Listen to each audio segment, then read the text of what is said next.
So, we've all got opinions. Most of them are different. Well, tonight we're going to talk about how to deal with them. So, welcome Everyday KT number 192. And, like I said, we're talking about opinions and how to deal with them.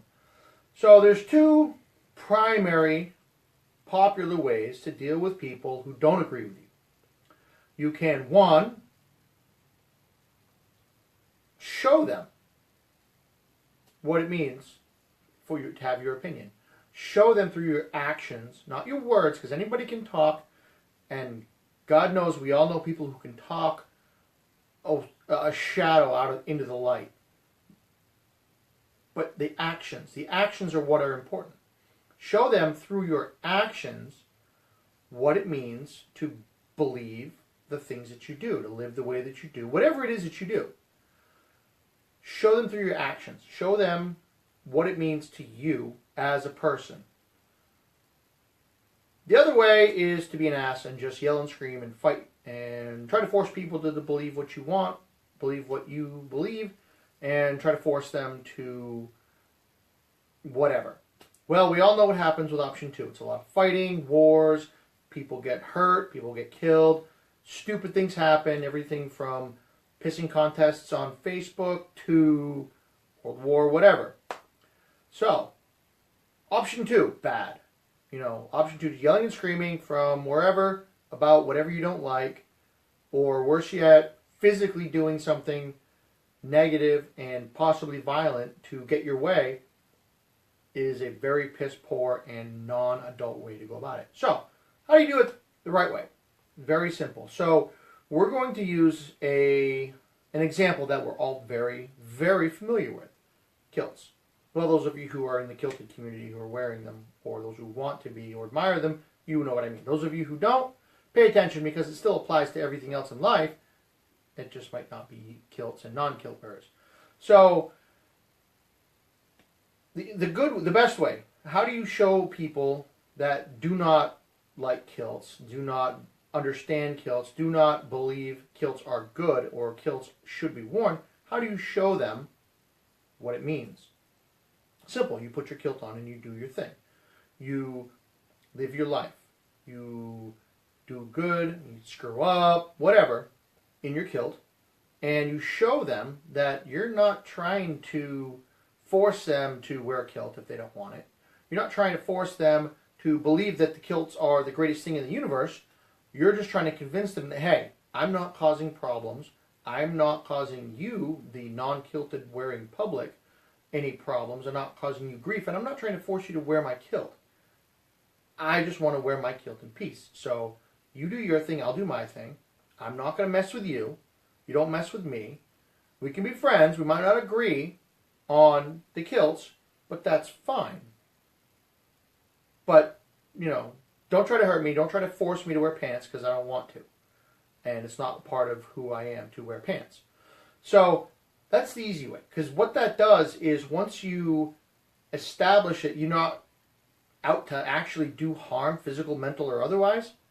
You actually can start a conversation and start educating people on your point of view, on how you wear kilts because they're comfortable, you have ancestry, you like them, they are good medically, I guess, for guys, cool things down as it were. All the different various reasons why people wear kilts. You like the attention, whatever that might be.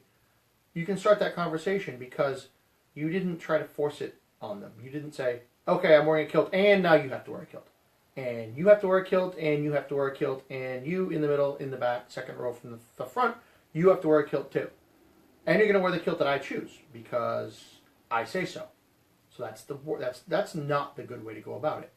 Trying to force people into acknowledging is fine. Forcing someone to accept and believe the way that you do will cause strife. It will cause a lack of respect. And that's the big one. Lack of respect. If you go about it the first way, where you show someone that you have good intentions, you're just not the same as them, that you are not out to force anything on anyone, and that you are open to communication and open to discussing whatever it is that you do that is different from the other people, then they will most likely, and we're talking about regular adults here, you're always going to find people that want to watch the world burn, and it doesn't matter if Gandhi, God, and the Dalai Lama all showed up to give him the handshake, he'd still be pissed. Or she. That's, that kind of thing doesn't really select any given type of person. So, once you have shown them all these things, you gain their respect. And then life is wonderful, because once someone respects you for who you are, they might not agree with you. And that's fine, because if you lived in a society or in a world or a house or everything where everyone agrees, life gets boring really, really fast. Imagine a conversation where everybody says, yep, that was cool. End of discussion. Doesn't matter what it was. You see the game? Yeah, it was awesome. Okay, everybody thinks it's awesome. Great. Hey, nice kill. Yep. End of discussion. You see where I'm going with this? You don't get anywhere when everyone agrees all the time. You have to have differences of opinion that are not forced. If you try to force it, forcing, there's one thing, a big thing in corporate America right now is diversity. Yes, voluntary diversity is awesome because everybody is eagerly and intently involved in whatever process they're trying to do. You have a lot of different opinions, a lot of different backgrounds, a lot of different levels of knowledge, understanding, and education that are all trying to contribute with the same goal, willingly. That is awesome. Forced in any way, shape, or form is going to fail because people don't want to be there doing whatever it is they're doing. And it would be like taking 12 different types of people, putting kilts on them, forcing them, or forcing them all to wear kilts, and then forcing them to do something. What happens? Epic disaster. Hell, you should try to get your kids to, if you have them, or get anybody to do anything. If you try to force it, they might do it, but they're going to do it begrudgingly. So, show them through your actions. Show through your actions that you are not trying to do anything malicious. You're not trying to force anything upon anyone. And you're not... Your goal is a good goal. You are living your life. You're living the way you want. You're not hurting anybody, and you're not forcing anything on anybody. What? There's nothing wrong there. So you just be who you are, and you open up a conversation with these people, and some people may agree with you, some will not, and that's fine. But you can still have these conversations where it is maybe intelligent. I'm not going to say they're all, because God knows I've had plenty of discussions over a couple of scotches with people that don't agree with the fact that I have a kilt on or some other philosophy of mine or some other belief that I hold. They don't agree with it, but you know what? We still have conversations. Because I respect them and I respect the way that they are and who they are and what they do. Even though that it's different than me. That's fine. That's the spice of life, variety. As long as it's not forced. Because if you try to, like I said, you try to force things, it goes bad. I mean, look at the laws. A lot of laws around where forcing things get you in jail. You can't do that. And to that point, it's that respect. Now, the easiest way to earn someone's respect is to just be who you are. Don't be phony about it. Don't try to sugarcoat it. There's a lot of people out there who are just like, you know what? This is me. Take it or leave it. If you don't like it, fine.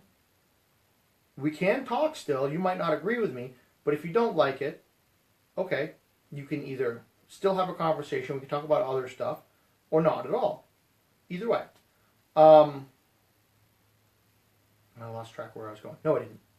So, you can do that. But again, it goes back to the forcing thing. So, to that end, if you're going to have that... the respect thing, yes. Is to say what you mean, do it, and do what you mean, and do it with intent. So, what that comes to is, obviously expression, talking. Facebook, all of you know, is rife with issues, trolls, and everything else, where people who, you're more than free to say whatever you want, but most people don't understand that the ability to say what you want does not absolve you from the responsibilities or repercussions of those words. That's why I say, if you're going to try to gain someone's respect, show them, don't tell them. You can say anything you want. It's It's much more difficult to show them and be honest and be who you are and let them make up their own mind. Don't force it on them, and don't sit and yell and scream when they don't agree with you, because there's a lot of people who don't agree with me, and that's fine. I'll let them. That's up to them. I'm not going to try to force them to believe what I believe, to think the way I think, or to do the things that I do. That's not my place. My place is to live my life and support my family. End of discussion. My place is not to convince you or anyone else to think the way I do. It's not to convince or force anyone to live the way I do. It's not to do any of those things. It's, be here, do good things, try to help when I can, but ultimately my responsibilities are me and my kids and my family. Everything else is gravy. Everything else is a bonus, something I'm trying to do for other people. But by showing, not by saying, not by whatevering. Yeah, we're talking here, but trying to show that you can do good things and communicate effectively and not be an asshat, basically. What I do is talk to people. Simple. Very simple. Just talk. Don't prejudge. I'm not going to say don't, because that's the wrong way to go about this. Know who you are, know what you like, and know what you stand for. Find other people who do the same, and that's great. And start a conversation with those who don't. If they are willing to enter into the conversation, amazing. You may gain a new friend who believes completely different things than you. Or you may just have had a conversation that didn't last very long, and you never talk to that person again. But it's still just a conversation. It's nothing bad, no yelling, no screaming, no whatever else you want to do. It's starting the conversation, trying to understand someone else's point of view that's different from your own. You may learn a few things. You may learn some things you really wish you didn't learn. That's fine. There's some things on this earth you can't unsee. But it's still a conversation. So with that, I'm just going to I'll let you go so you guys can have your conversations. I'm just going to grab Kiltology Volume 2.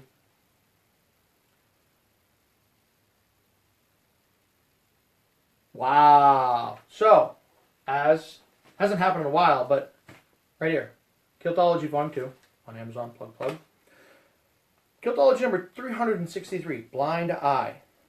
Before wasting your time poking fun at the weirdo in a skirt, look in the mirror. Turning a blind eye to your own issues is a bad idea in this case, especially if you're in a pub full of kilties. It could be compared to walking into a gunfight with a blindfold and a broken rubber band.